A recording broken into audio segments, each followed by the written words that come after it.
Hey everyone, so this is my first video. I thought it was about time, and I'm going to do my CGM side change. So these are the things I will be using. I use the Enlite transmitter and Medtronic stuff, and I put it in my arm because I find that's the best, the best one for me. So this is the sensor, which they say is the size of one strand of hair. That has been argued with some of my patients.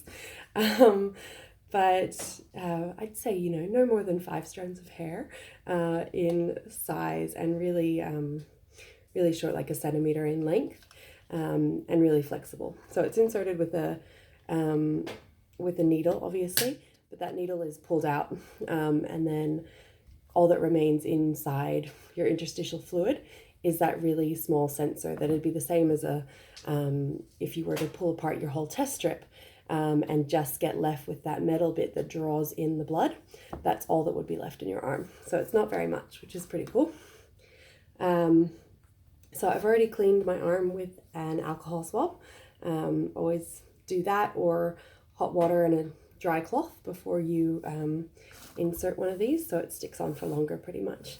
Now the way I do this, I've become quite skilled at one-handed insertion, which is good for me.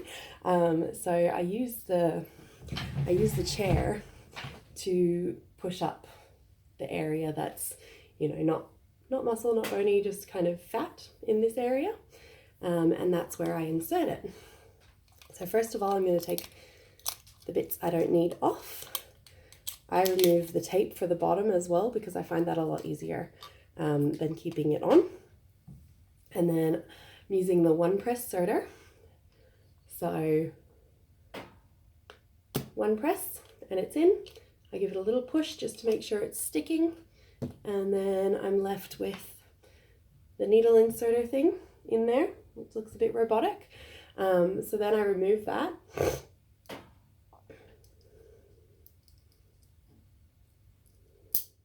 And the way to remove that is a bit funny because you've got to push on this whilst also pulling that.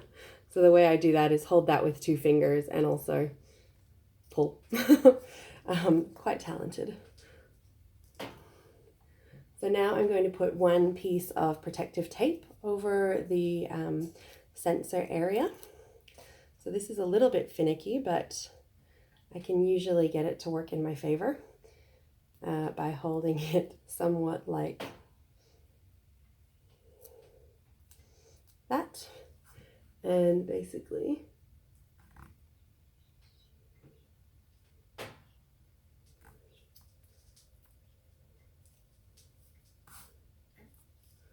putting it on.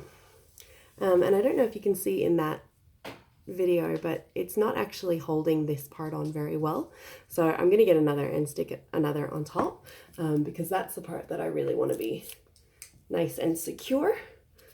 So sometimes I hit and sometimes I miss, but that's a lot of what it is with diabetes as well.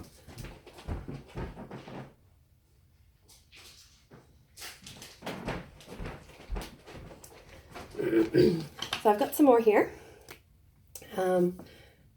And I will just put another over the top.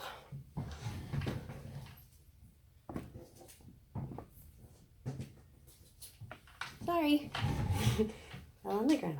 All right, so one more over the top, and we'll hopefully get that sensor bit nice and secure so I can pop my transmitter on.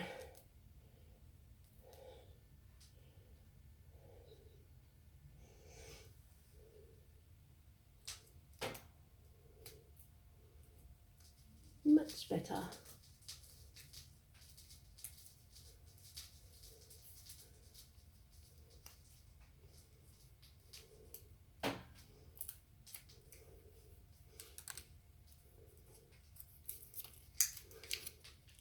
All right, so I'll do a bit of a close-up so you can see.